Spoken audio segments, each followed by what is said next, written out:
Did you know that Mondo Gecko was almost the star of his own cartoon series? That's right, in 1992, Mirage shopped around an idea for a Mutanimals cartoon. They even got as far as creating a Bible and character designs. Unfortunately, in the 90s, Playmates had the power to veto any series that used characters from their toy line, and given most of the Mutanimals already had figures, they passed on it. But if you found that interesting, stick around because I got 9 more facts about Mondo Gecko.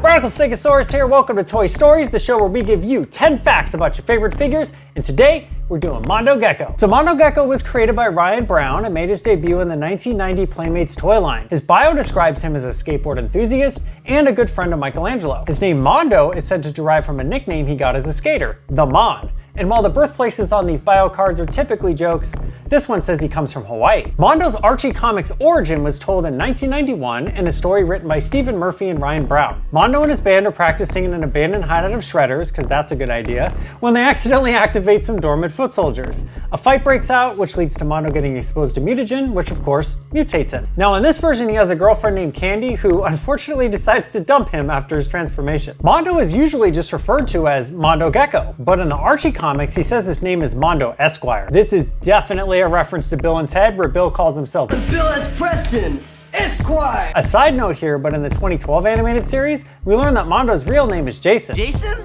That's boring, dude. Mondo has a history of being associated with metal music. Like I mentioned in my Anthrax video, the Mirage staff were big metalheads. His first Archie comic is called Mondo Metal, and in it he is the guitarist and singer for a metal band called Merciless Slaughter. He also has a pet gecko named Lars, which is the name of the drummer from Metallica. Moments before being mutated, Mondo yells Davis Stain, which is some ironic foreshadowing because later in that same series, he is blown up by the Gang of Four in a story called Megadeth. This page legit traumatized me as a child. He has had 2 other bands as well. His Playmates bio states he's a guitar player for a thrash metal band, and in the 2012 series, Mondo is also a guitarist for a metal band called Savage Bliss! Look at me now! Look at me now! So unlike his toy and comic book counterpart in the animated series, Mondo starts off as a gecko. Michelangelo has a dream where he sees Mondo mutated by the same ooze as the turtles, but the turtles don't remember him because he's swiped away by a mysterious figure that we later learn is a crime boss named Mr. X. It is worth noting here that this is a slightly different origin for the turtles. In season 1, we see a boy drop him into a sewer where they land on Hamada Yoshi. Later, Shredder puts the mutagen in Yoshi's home, which leads to the turtles being mutated. Now, while the boy who drops the turtles into the sewer appears to be the same one, they seem to fall into the ooze directly, which isn't in Yoshi's home, but some random part of the sewer. The mutagen is also shown as green here and not pink like it was originally, but to be fair, this was all presented as a dream, so these details can be forgiven. Mondo Gecko's the name and stealing's my game. Mondo has a theme of working with criminal organizations. That's right, he is usually introduced as a thief. This happens in the original cartoon,